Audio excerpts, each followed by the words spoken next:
Hi everyone, this is Jonas and we're Mind and Mayhem. Thanks for tuning in. This is an exciting new podcast where Dave and I will be discussing about new topics that we find interesting in psychology, philosophy, and just generally life. Come along for the ride. It's going to be exciting, I promise you.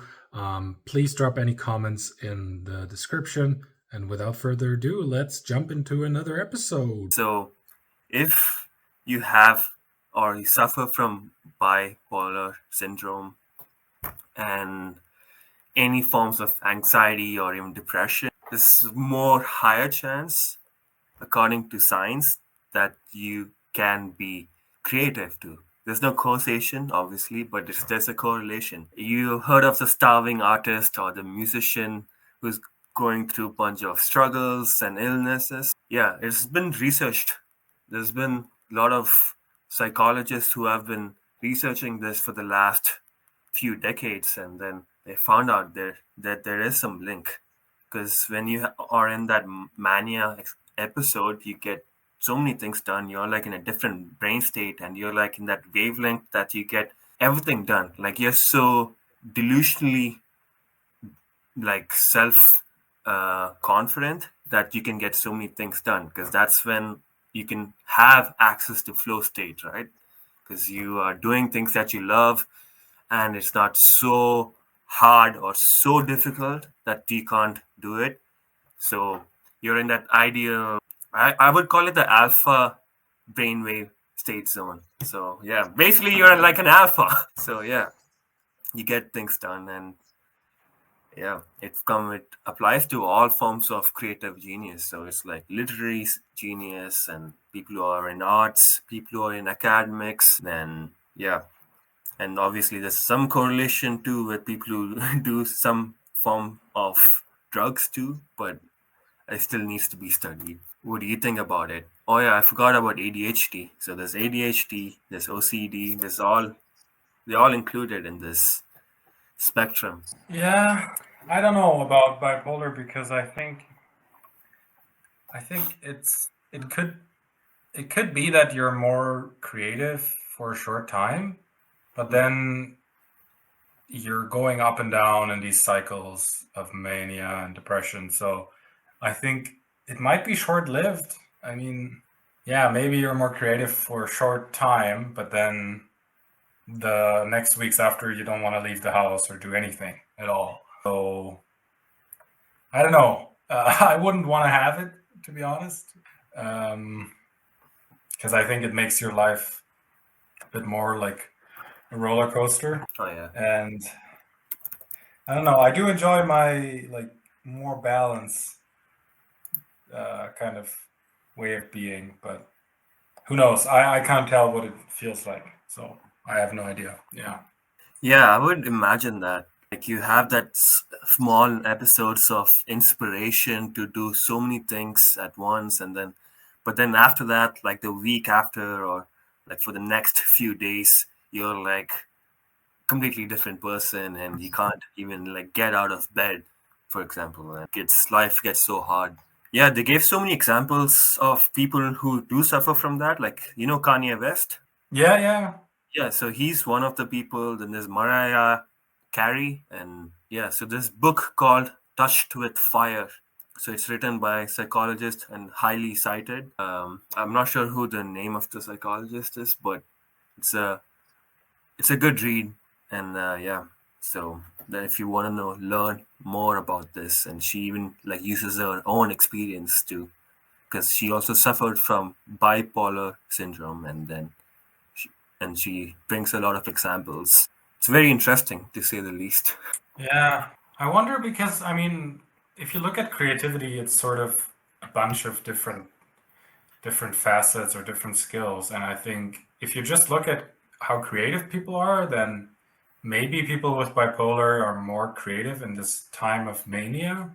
But then I guess I'm more looking at it from a perspective of, are you going to be satisfied with your life? And I think then the answer is more likely to be maybe or no, or you're going to be more mixed, because creative, like being creative is one thing, but then do you get things done? Like, do you get the projects done that you come up with? Do you follow through, and are you happy with, the creative projects that you're doing? And then it's obviously much harder when you're like on this up and down trend. Like maybe you have a super creative idea, but then you get so depressed that you can't follow through with it. And then, like, yeah, you might be more creative, but do you get things done? Like that's my question. And I'm sure there are examples of people that manage very well with this. Yeah, but maybe others don't. Yeah. Yeah, it could be their exceptions to the rule, right?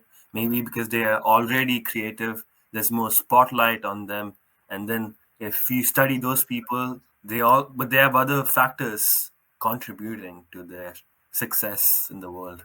Yeah. Yeah, So so you have like a very tiny sample of people that you see, right? Like everyone, like you don't see the 95% of people probably that are not, are not Kanye West, right?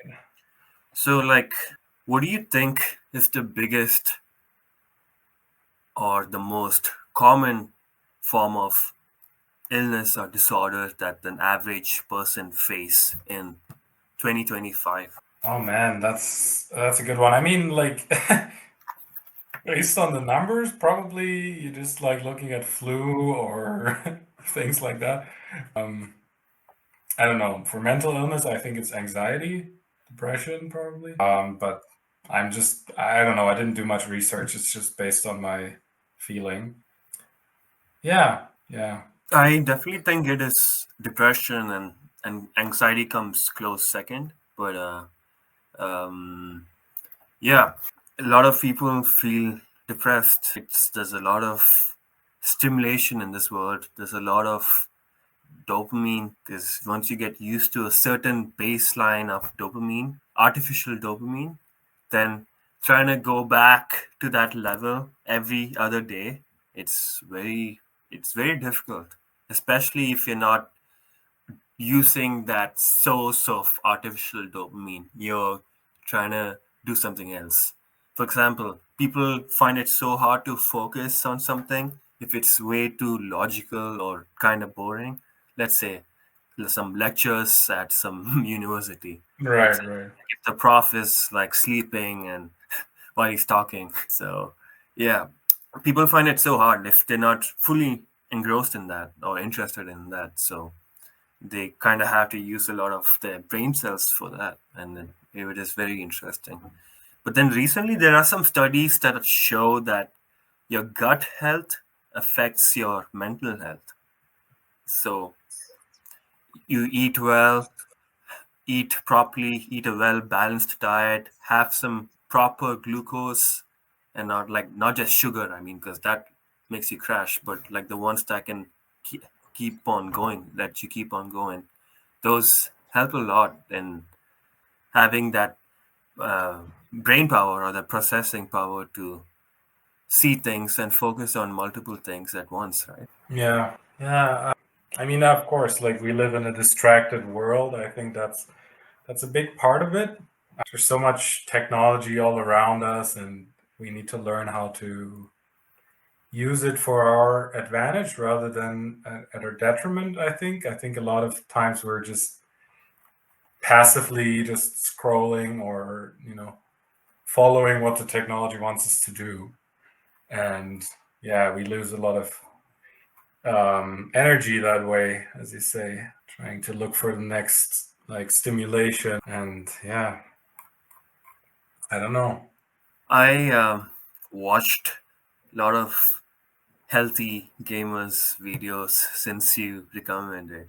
I was on a Bing watching spree. Yeah, it's good though. Yeah, I understand. He plays the same game that I used to play a long time ago, and then I started playing again just because of him. And That's funny. yeah, he gives some tips about it, and yeah, like he used to manage a really good team in that game. The game's called Dota 2 for all the viewers here. So yeah, it's a crazy strategy game, and you play with four other players versus five players on the other team. And a typical game takes 30 to 45 minutes and requires crazy brain power, and also hand mind coordination. So yeah, and yeah, it's very interesting. You face a lot of pressure in each game. People are so invested in one game, in one match. If something goes wrong, if someone does a mistake, get ready to get flamed crazily for the next yeah, for the next remaining minutes of the game. So yeah, one of the biggest advice he gave was mute everyone for Is real. everyone talking? They're like on Discord or what? They chat. They no, not on Discord, but we have our in-game chat, and we also have a voice chat too. Voice chat is worse because then you kind of have to hear him talk trash. But then Yeah. in-game chat is also bad, equally bad. It used to be worse before because they used to just spam like slurs and insults. But nowadays it's like everyone pretends that they know uh, more than anyone else, but they don't, because you're like playing a role that requires you to do something that is completely different from the role that they're playing. So it's like, Right. and if something goes wrong in their end, they try to point fingers, so they never take responsibility for your own mistakes. Of course. So That's the whole point of online games and like online communities, right? It's like you can hide behind this avatar and no one can tell who you are and you can do whatever the hell you want. so easy to shit on someone if you don't have a picture, because they're like, hey, who is this guy? And wow, they just talk trash, right? Like you see this on comments on Facebook, Instagram. You see some public celebrity or public figure. Let's say if he does something, if he makes one single mistake, all of a sudden Yeah, it yeah, turns into like some crazy mob that they're trying to like end his life, and he's like the biggest threat to the university or to the universe. Yeah, yeah. it is very, very interesting. But yeah, yeah, I one of his videos, that the video that you shared, I think a few weeks ago, that the dangerous form of meditation. Remember? Yeah, yeah, yeah, yeah. I think it was the title. I can't remember the title. It was about side effects or negative effects of meditation. And the reason I found it so interesting is I've been meditating for around 5, maybe 6 years now, almost every day. And I'd never really thought about it, what might be the negative effects of meditation. And, to be honest, I never paid much attention to it and I never had any, I thought I'd never noticed anything negative. But then, yeah, I mean, when people say there's this new thing that you can do and it's going to help you and it has no side effects, I think you should always be skeptical, because anytime someone tells you you should try this and try that and it only has benefits but has no side effects, that's like, I mean, it makes me skeptical, right? Like, I'm too much of a scientist to think that, someone promising you the solution and this is going to heal you and this is going to, it goes into a kind of, it can go into a kind of dodgy kind of corner where, like, uh, I feel very weirded out by it, to be honest. And yeah, I don't really know how to approach that. Or I thought I didn't really know what to think of that for the longest time. And I didn't see the meditation I was doing in this way. Like, I thought I was just doing, what feels good for me, and I thought this is helping me, this is good. Mhm. But then how do you distance yourself from people who are, walking around and claiming this is like this new thing that's going to heal you and making all these false promises? Like, I don't want to be, I don't want to take part in that, or I don't see my practice as anything has anything to do with that. And I'm not telling anyone, I'm not going around preaching or telling people what to do, or, you know, I don't think it's for everyone, and it's fair to say that. I think it should be part of an honest conversation to say, there are things that might help you, there are things that might help me, and that's totally different, and we don't know beforehand. But just walking around and saying like we have this awesome new thing that's gonna heal everyone, that's bullshit. Like, yeah, that's just the issue I have with it, and I think that's why I found the videos so important, to say like to make a realistic, to paint a realistic picture, and to say that yeah, there are side effects as with everything, and it's also a much more trustworthy approach. I think it makes you more trustworthy, as someone who's knowledgeable or who can advocate for something, because you like it builds trust to me if someone tells me, these are the risks, these are the pros, these are the cons, and not just someone who's telling you only the pros, right? Like someone knowledgeable, like a doctor. When you go to a doctor, they should be telling you, like, if you give you some medication, these are the benefits and these might be the possible side effects. Like, I think that should be part of the conversation always. Yeah, I That's how I definitely, think about it. I definitely agree with you there. And it's funny because I talked to a guy who I know who practices meditation and is like a serial meditator, you could say. And he's like into this form of self-development and spirituality. He said the same thing when I sent that video, and he said like everyone's experiences are subjective. And Yeah. second thing, he was talking about new age spirituality, which is exactly what you mentioned. So people just come up with some shiny things and they expect it to magically transform their life without them putting Yeah. work into it. No, I don't think that's how it works. It may look good on camera though, but then that's because you're in a different state, right? Like a mind state. So I'll explain more Yeah. about this. So when all these guys, new age spiritual gurus, they're very good at convincing people, very good at persuasion. You could say that they're almost like hypnotic masters of their craft, because I do believe in hypno hypnosis, because you have the power to change someone's mind state through your words, like the power of suggestion. So that is actually true, and I wish there was more research into it, because but I've seen it work and I've seen people practice that craft. So there is some practical application to it.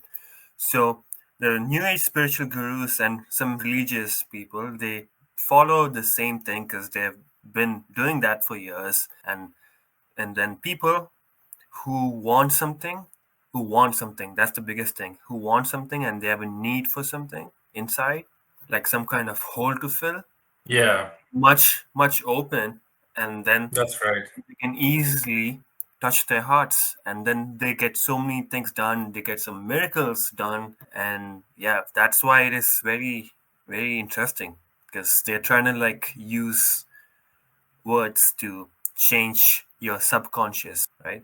You ever read this book called Power of Your Subconscious Mind? No, I haven't, but yeah, go on. Sorry.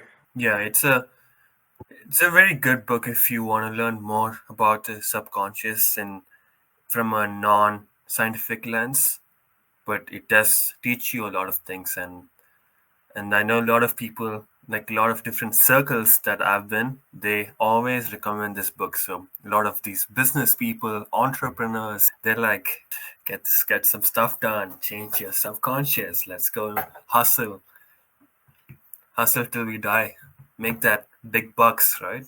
Get that net worth going on. And yeah, so yeah, they like they burn through all these books that uh, talk about anything that gets you that extra motivation or discipline to get things done. And to some extent, as much as I try to make fun of them, there is a point to it. There's still a method to all this madness. So like a lot of people go to Tony Robbins too, right? Like, have you heard of Tony Robbins? No. So he's like a big motivational speaker in the US, in NA. Man, thousands and 10,000s of people go to his um, all his meetings and ceremonies, and it's gets crazy. he gets them to do some weird stuff at that place too. And I think one of the main things was like walking on burning coals. Walking on burning coals. That was one of the things that I heard in one of the immersion programs. And for me, that is very interesting. It's like, hey, if you can do this, if you can do this, then you can go achieve the, like, let's go walk on burning coals that are under your feet. Oh boy, it's very, very That's interesting. yeah, that's a bit bizarre to think that you need to hurt yourself essentially, or cause damage to your skin, probably feel pain, to feel like, you can do something as simple as I don't know, get up and do groceries. Like that's what people need motivation for, right? Like coming back to simple things like everyday errands and worries of everyday life. Like that's the main, I would say that's the main thing. That's like the 80 or 90% what people are contending with on a day-to-day basis. It's not that, extreme scenario that you're surviving at -50 outdoors with nothing, no food and no shelter. That's not the problems we have in the modern, let's say, modern Western, maybe developed, whatever you want to call it, world. Like, but then you get people to come and pay, probably pay like a couple hundred or maybe $1,000 to go to an arena and walk on burning coals and have someone yell at you to tell you that you can do this, and you can get up every morning and you can do your groceries, you can bring your kids to school and all this stuff. I think that's quite bizarre if you think about it. I find it quite bizarre, and not to say you can't go there and maybe it might help you. I'm not saying you should definitely not go there. I have no idea. I'm just talking. I just find it bizarre that we need someone, that we seem to need this kind of thing in our lives to, yeah, who knows? It's for people who feel like they're struggling through something, who have tried every other option, who have exhausted Right. every option, and then they're like, you know what? Go to this motivation speaker. Go to this self-development. Yeah, Maybe he may but change your life. And to some people, y- it does. It does truly. But I guess the people who don't need it, they don't really see much value. sure, but the issue I have, the issue I have is like, these are people, as you said, these are people that are vulnerable. They're like, Mm. they're going through something, they're yearning for some kind of support or solution to their pain and whatever they're going through. And then you're very prone to being manipulated and to being, um, frankly, like, I don't know, coerced is probably a bit of a strong word, but there's these people that are promising you essentially salvation, or like a better life and relief from all your pain. And if you think about it from that way, from that perspective, it's not that different than from like religious, like the promise of afterlife, or you're going to go to heaven, or all these things, right? Like it's a very similar thing. Like I think people need to see that their suffering will end, and that's totally understandable. Like we want to know that what we're going through won't be forever, and so someone telling you that good things are coming, right? So just stay with us, and like just believe me, just walk with me on this path, and everything will be good, everything will be great, right? Like that's soothing in that moment. But I just see, it's a fine line between people that are doing this because they care and they want to, and they really want to help you and want to do what's actually best for you, and there are people that are just want to make profit and that are just want to take advantage of you, right? And so I think that's the fine line there. And I'm sure some people, I'm sure people think they're doing the best thing, and that's the thing. Like, you might be thinking you're helping a lot of people, and we're all a little bit ignorant. Like whatever we think is we're doing is the best, at the end it might not be the best for everyone. But that's human nature. Like everyone's like that, right?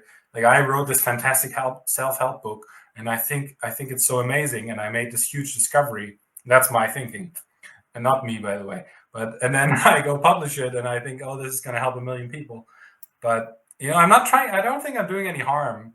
But that's just how things work. Like that's just human nature. We think we know what's best for others when we don't. Like it's just we portray what we think is best for us, and we portray that on others, and we just do what we think is best for us. We think it's best for everyone because that's the bias we have, I think. Yeah.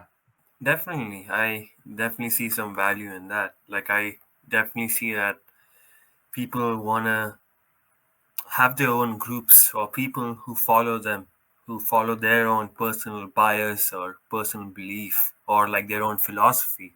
And if you're very good at convincing people, perfect. You also even get money out of that. You can make a business out of it. You can make profit Yeah.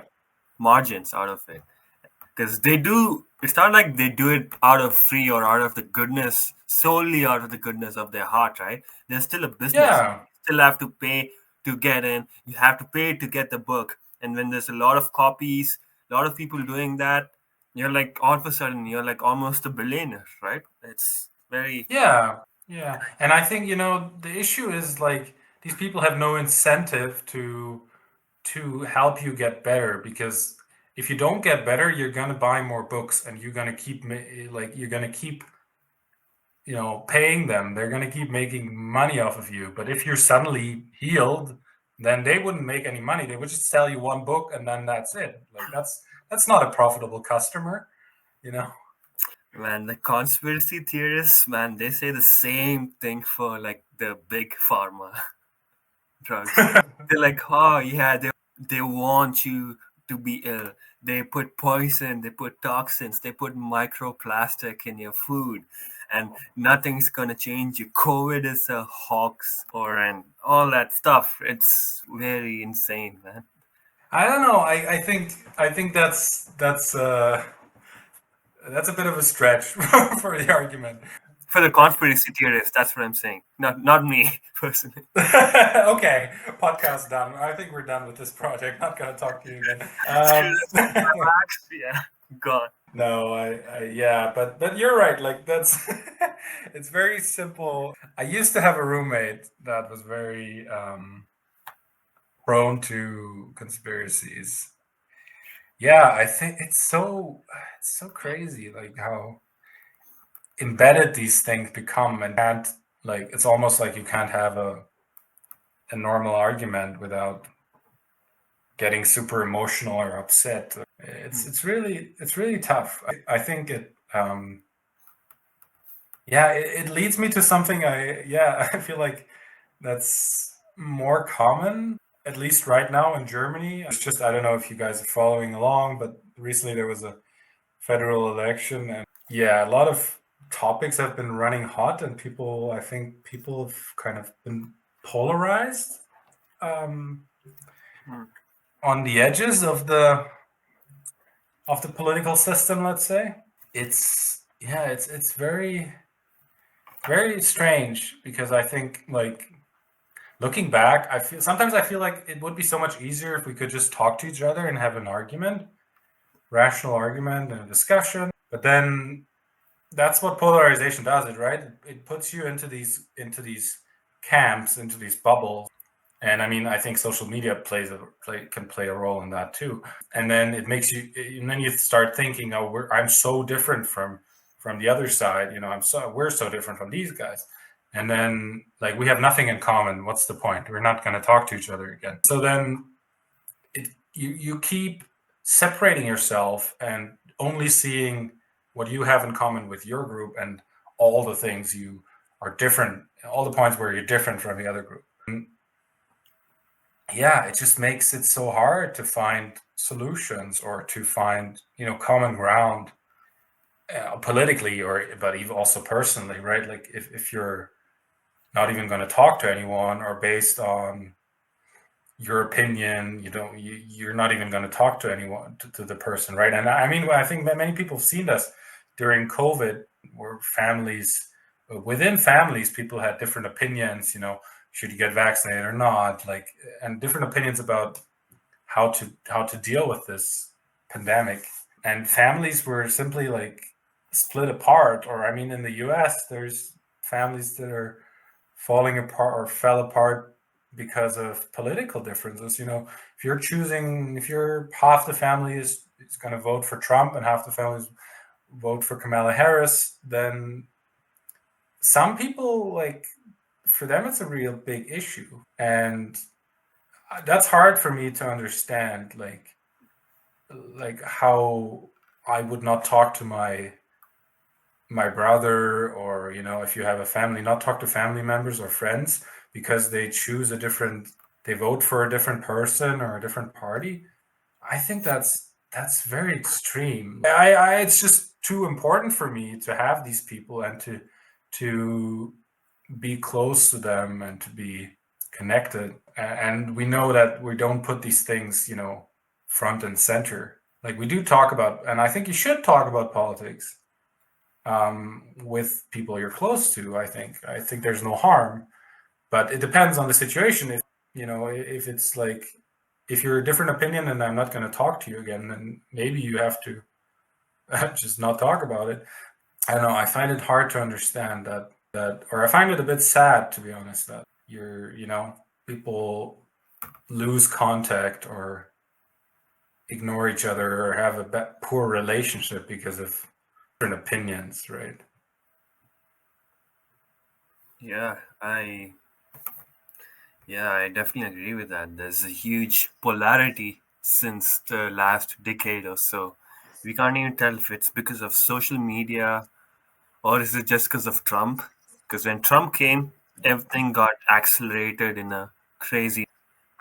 Like before, like Trump, when it was during Obama's tenure, it was still okay. I know it was still getting a bit polarized ever since like Bush came in, but man, when Trump came in, that's when people started raging. Like all what newspaper, media channels, news channels, they just post things to get views, because negative emotion gets the most views, right? Everywhere. So declining traditional, let's say, media sayings, news, right? But then let's just slap the picture of Trump, and all of a sudden, damn, you only get like one group of people who will tune to every single day just to watch what the guy is doing. Sometimes, like, I know he's just doing it for the sake of it. Like, you can tell he's just trying to provoke, he's just trying to provoke people and be super polarizing so that he can get some kind of like lot of attention on him, because that's kind of good, right? Like, and then they'll start some kind of argument, and it's very interesting. But then, yeah, like you mentioned how people just abandon their family. I think it's a very Western thing, like the culture, and a lot of divorces and people fighting in midst of them, and I think parents kicking out their kids once they turn 18, and then they have like nowhere else to live, or they have to find things by themselves. To some extent, it's like you're becoming truly independent, but not at the cost of destroying that relationship you have with family, because they are your own flesh and blood. So we have to do things like together. Like, politics shouldn't. One thing people need to understand is like it's okay to disagree. You just have to be respectful, and sometimes it's hard to be rational, because most of the time when you disagree with something or on some view, we are most likely to be emotional, especially considering what's happening.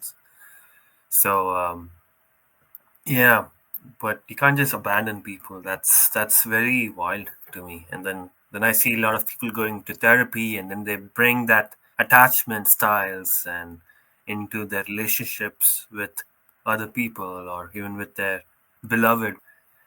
And yeah, that's why you see the marriage rate going down and there's a lot of correlation, right? Like I can't really say that everything causes this and this, but I know there is a correlation. Yeah. No. I forgot what I wanted to say. Like let's say, but you didn't live in India, right, for much time? I lived a little bit. Like I would go there for vacation every year, so I'm still like I still know what the culture is. Do you think people would talk about politics in their family, or is it not much of an issue, or And they talk about politics, yeah, for sure. Like there's still stuff happening in India. There's a lot of corruption. There's politics there. Politics is everywhere. People doing corruption. People fighting against each other. That exists everywhere. of India, course? the only difference is they have more traditional values, and I don't see much people fighting against their own kind. Yeah. That's the only difference I would say. So that's why it is very interesting. But yeah, I mean, there's still so many stuff happening. I've heard of bombs, sometimes that causes so much, and then people pointing fingers at each other's side, and people using bribes to get ahead or yeah. to even do that. But I think that's there in every political system at this point. Everyone kind of plays dirty, right? Yeah, I mean, I think the one of the differences is that, like, I mean, just generalizing a bit, but Western cultures tend to have more individual self-concept. So it's you seeing yourself as who you are, and you're different from you're individual, and you're different from people around you. But let's say Eastern in a way, or not Western, non-Western cultures overall tend to emphasize we as a community sense of your self-concept. I am myself because you are you, and together, like as a family, for example, like we exist together. And if you weren't there, I couldn't be the same person.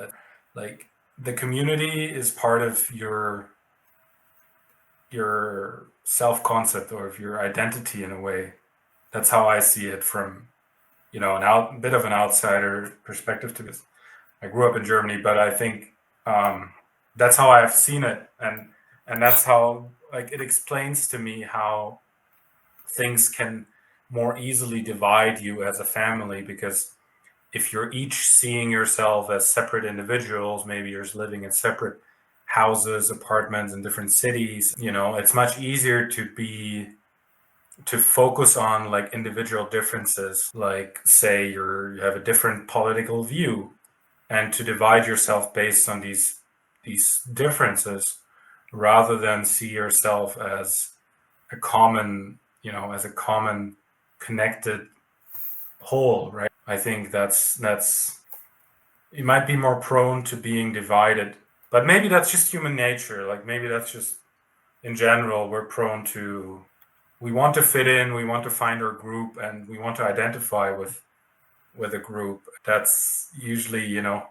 different, and we want to be different from this other group. And so that's a kind of tribal thinking as well that we're all prone to. I don't Yeah, know what you think. yeah. Evolutionary psychology agrees with that. People always lived in tribes, and then someone ends up becoming the leader of that tribe.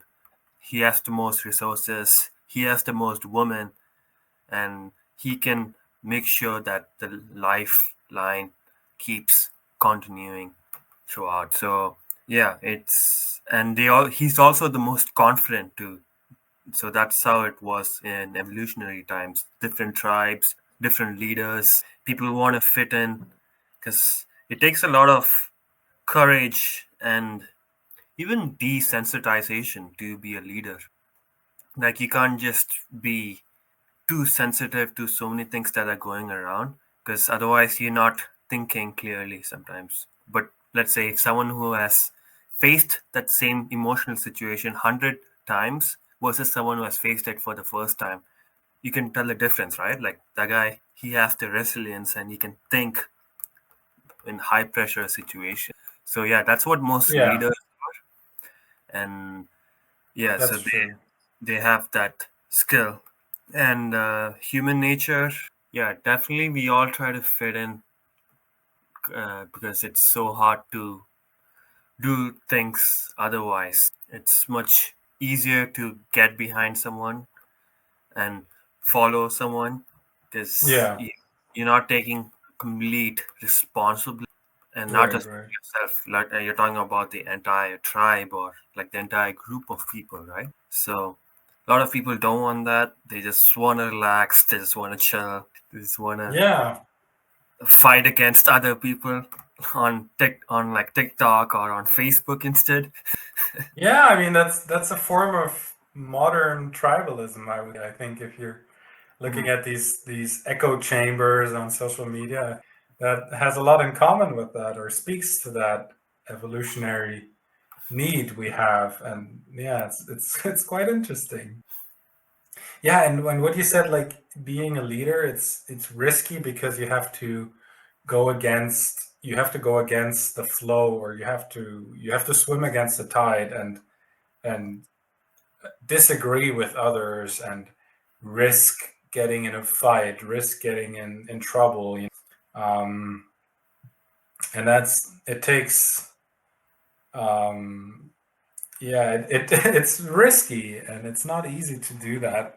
And you don't know if anyone's gonna support you, right? So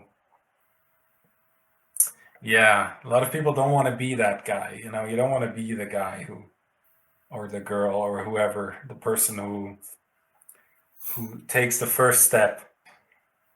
Have you ever noticed when, let's say, something happens and someone in a public space, someone needs help, and first in the first moment, either like everyone starts going to the person and trying to help them, or no one does anything, and then yeah, it just stays that way.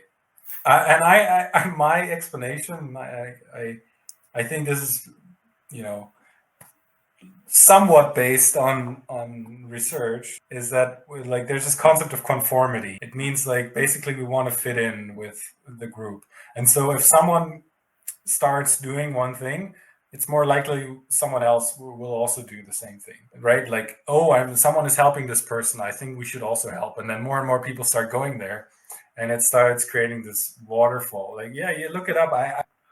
It's been a while. I had this in my social psychology class, University of Calgary. I think Psych 345. It's been a while. But yeah, it's very interesting stuff. And then if no one does anything, then other people are more likely. Yeah, then no one is likely to do anything because yeah, look, no one is doing anything. Probably they think it's not important, and then why should I be the one? Why should I be uncomfortable and step out in front of everyone on the train? And probably people will look at me weird, like, what am I doing? No one else is doing that. Probably nothing to worry about. Those are the kind of thoughts I think that make us like stick to whatever others are doing in a strange way.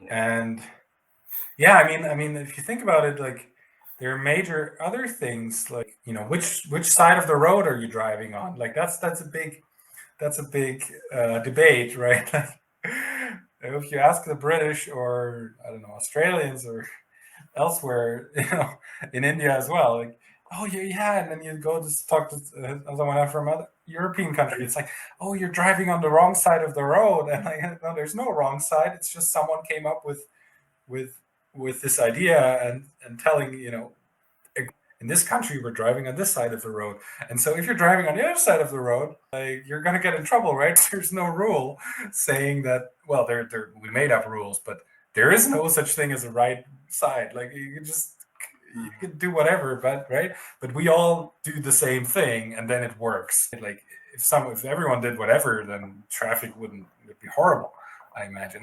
um, so yeah, I think that's just an example of conformity, and like how conformity maybe helps structure society, or how it gives us this sense that society is working in a way that we all agree, and this is like how we do things as a society, and then we all do it the same way, and it gives you the sense that you're doing what's right. You're doing what's expected of you. Like you're crossing the road on a green light, and that's what everyone does. And you're, I'm a good citizen, like everyone else does it, and I do it the same way, right? And like these are the unwritten rules sometimes. I mean, maybe that's a written rule, but there are also a lot of unwritten rules of how we should, conduct ourselves in public, or what you should be doing, what you shouldn't be doing. Apparently in Singapore, it's very expensive to spit a chewing gum somewhere.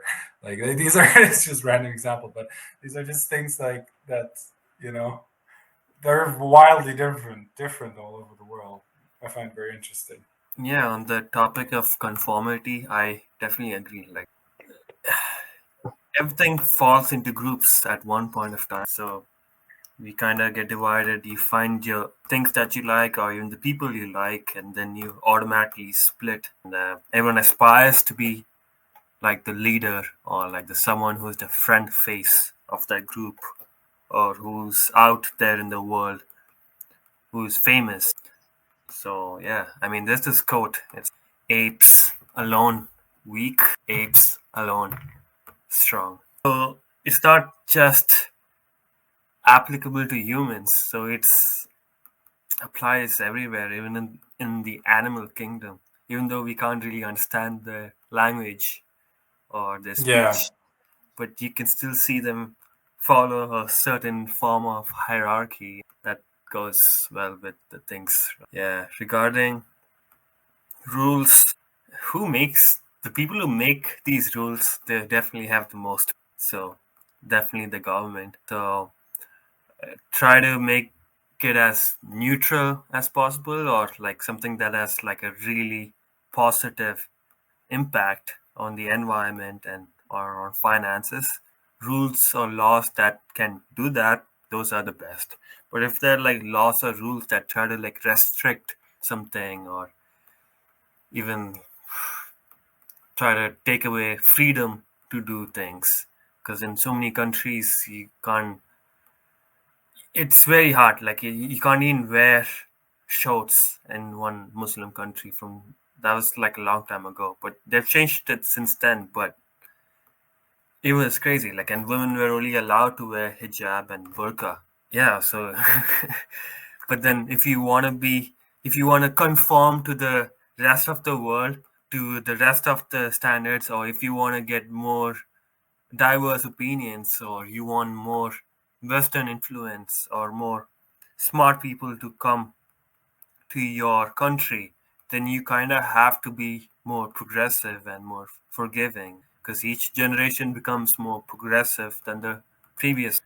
So you want people to be more close together, because so that you're not left out in that race for advancement. But I have a question, this race of advancement, what you call it, Mhm. I think this globalization, I just wonder sometimes, aren't, like this example, I don't know which country you're talking about, but let's say that there might be, they're trying to conform with this global pressure of to be, Western, or I think it's mainly American. I would say like that global influence is mainly an American one, where everyone's starting to speak English, everyone's starting to like know or get their information from one of these North American, U.S. American platforms like Facebook, Meta, and Google. That's like purely an American dominance, I would say.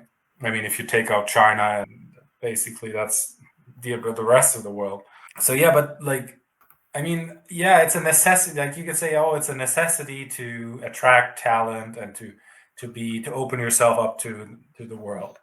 But isn't this also a kind of conformity pressure to have to feel like you have to do this, to maybe give up some of your traditional values or some of your traditional ways of your culture, to fit in with how the rest of the world has decided they want to go on with life, right? And that's one of the questions I have, and I know there's no perfect answer, because like there's this mixing going on, and like people have never been more mobile in human time. Like it's never been this easy to go to the other side of the world and communicate with others. Hell, I could book a flight or a hotel room or whatever services I need in any other country. I can get a SIM card from my phone with the tap of my fingers. I don't have to do anything. I can call people without paying anything on the other side of the planet. Like this wasn't possible. Like none of this was possible just a couple years ago. I mean, I don't know, 50 years ago, most of this wasn't none of this. But then yeah, it's like, do we just all become kind of the same because of this? That's I don't know. I mean, I don't want to make it scary or make it sound like it's this horrible thing, but I mean, I guess we just have to see what happens. I mean, no one can predict the future, and I don't think everything's gonna just quickly become one, right? Like people hold on to certain things, and maybe other things they give up. Yeah, I don't know. Like everyone like shaking their hand or like holding each other's hand, forming like a huge human circle all around the world. Yeah. No, I don't But the think handshake that's. is also, isn't the handshake also a Western thing? I remember seeing. Where was the handshake? I have to look this up. Handshake. I heard this. Oh, what was it? It's in this song by this one band. I forget the name. It's called The Art of the Handshake. Yeah, the song is called The Art of the Handshake, and it's very funny because Hilltop. yeah, by Hilltop Hoods. Yeah, that's right. It's an Australian band. Let me look up the lyrics, and it says, "Oh man, that's so funny." And it says like the handshake.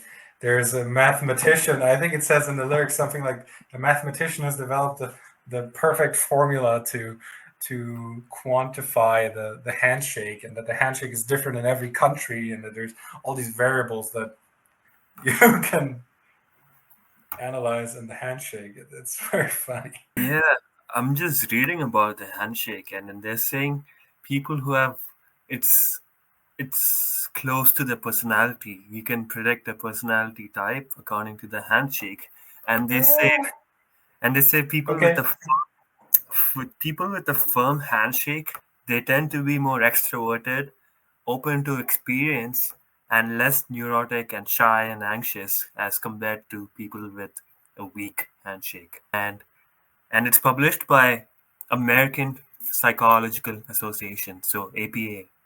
So it's not some bullshit. And that was in 2000. And yeah, I can see that happening. Like I can kind of like make sense of it because people who are more scared, they tend to be more bold or more direct with the handshake. And handshake is a very direct thing because if you go to That's like true. eastern parts or different parts of the world elsewhere, like I think back in the day, India, they used to like bow your head or something and do some kind of Yeah.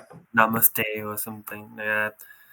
But yeah, now it's a completely different thing. And like you mentioned about USA, right? Like everyone's trying to conform to USA. Yeah, they had the superpower of this generation, right? This whole century, I would say. Before it was the British, the French, the Dutch. When they used to like conquer all the lands and get some supplies and done. And but then ever since they've found USA has been like skyrocketing, and they've not been going down at all. They've been like, the only way they would go down is if they have an internal conflict, in my opinion. Like, because they do control everything, right? Almost everything. Like even that whole the media or the stocks that you see, the big five stocks: Alphabet, Meta, Amazon, Microsoft, and now Nvidia. They like have how many AI platforms? Like Elon Musk started his own too. And he has like Tesla, and he has like great connection with Donald Trump. So yeah, America is like doing really good in that sense. And English is the most common language that's been spoken. So Yeah. that's one huge thing I would say. Let's say if some other language was, let's say, German was the most common spoken language everywhere, it definitely would have been a different thing. Like, and I definitely think Germany would have been bigger. Yeah, that's true. I mean, obviously, his history has played its part. I mean, you could think 2 world wars where things, could have gone very different, and probably the map of the world would look very different today. So, Yeah, that's wild to me, right? Like, there used to be the Soviet Union before, and then they try to force Russia or Russian and all the neighboring countries, and then after the World War, the Cold War, everything got dissolved. Obviously, USA played a huge role in that too. Like, right? It's not like they weren't affected by all the other countries. USA played a huge role in trying to shut down any countries that try to fight against him. But yeah, I mean, I know there's China, but China is very tough. It's very huge too, and yeah, so many things happening in China. That goes under the rug too. yeah, that's right. Uh, Probably. I mean, I don't know, but yeah, I mean, the U.S. has been very strategic about their position. Let's say sticking to the example of Germany, when Germany was destroyed after the Second World War, they were very careful to make them quite dependent. Like we helped, they helped Germany rebuild with the Marshall Plan and other things. But nothing good comes for free, right? That's what they say. They made sure they make Germany dependent and like, oh, we have to pay you back, and you've been so great to us. We have to. We're in your, how do you say that in English?